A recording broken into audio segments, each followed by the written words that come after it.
Bonjour les amis de la forêt. Alors aujourd'hui, je vais vous parler de l'économie française et du supposé libéralisme ou ultralibéralisme qui frappe les politiques économiques depuis 20 ans. C'est vrai qu'on entend souvent dans la bouche d'hommes politiques, de gauche comme de droite d'ailleurs, que la France serait libérale, voire ultralibérale. Jean-Luc Mélenchon de la France Insoumise a qualifié Emmanuel Macron dernièrement d'extrême libéral. Mais on peut aussi entendre dans la bouche de Marine Le Pen ou de François Asselineau, par exemple, de l'UPR, le même discours. Je rappelle qu'historiquement, la droite, le gaullisme, en tout cas je parle pour Asselineau, le gaullisme français est anti-libéral plutôt. Le libéralisme n'a jamais été à la mode dans la droite française.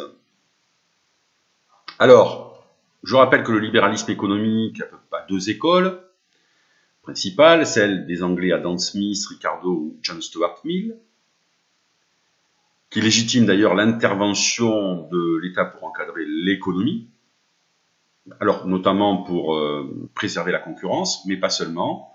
Vous avez par exemple chez John Stuart Mill la notion de justice sociale, et pour lui en fait, qui est l'auteur de l'expression socialisme libéral, l'État doit favoriser l'économie, mais aussi préserver la justice sociale. Moi, j'ai l'impression qu'on est plutôt dans ce système en ce moment en France. Et la deuxième école française, classique, avec Turgot Say, qui affirme que l'État n'a rien à faire dans l'économie et que il n'est pas un acteur économique souhaité.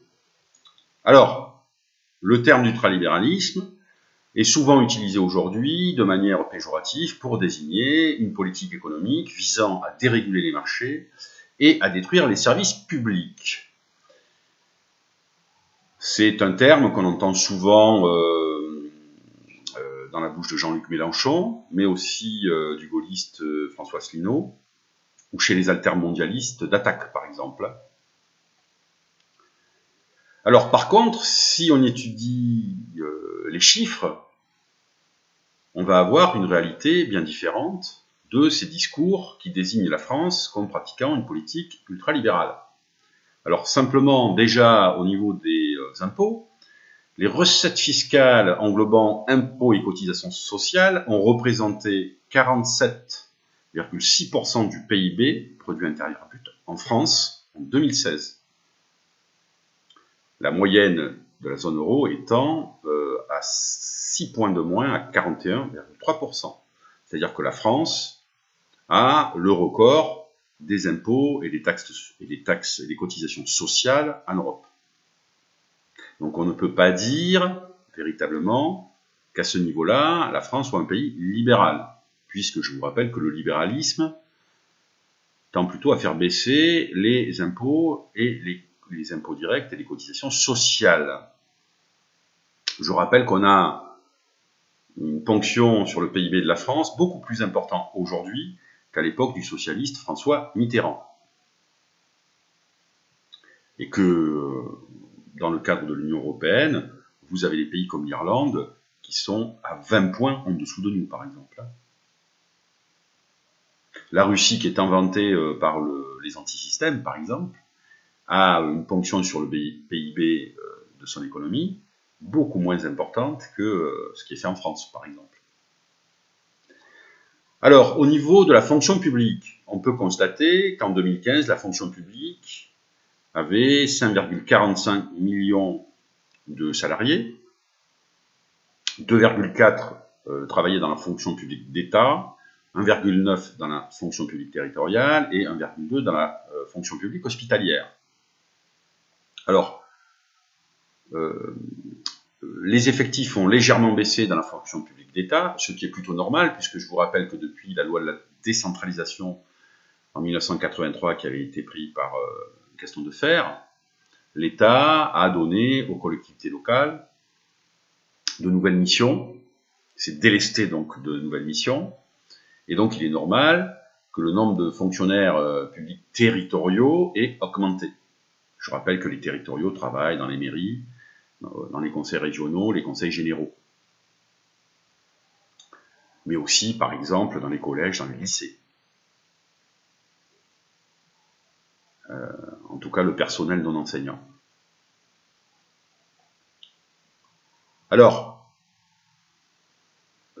si ce nombre de fonctionnaires, en tout cas dans la fonction publique d'État, a baissé, légèrement baissé, il a considérablement augmenté dans la fonction publique territoriale et dans la fonction publique hospitalière, ce qui est normal aussi, puisqu'on assiste à un vieillissement global de la population, et donc, mécaniquement, à une augmentation des soins.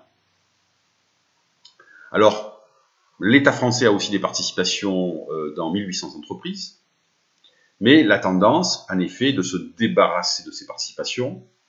Quelques exemples, je rappelle que les autoroutes avaient été privatisées en 2006, sous Dominique de Villepin, contre un chèque de 14,1 milliards d'euros, que dernièrement, par exemple, l'aéroport de Toulouse a été vendu aux Chinois, et que le gouvernement Macron va certainement se délester de participation dans des entreprises non stratégiques, comme par exemple Air France, Orange, la Française des Jeux, ou Renault.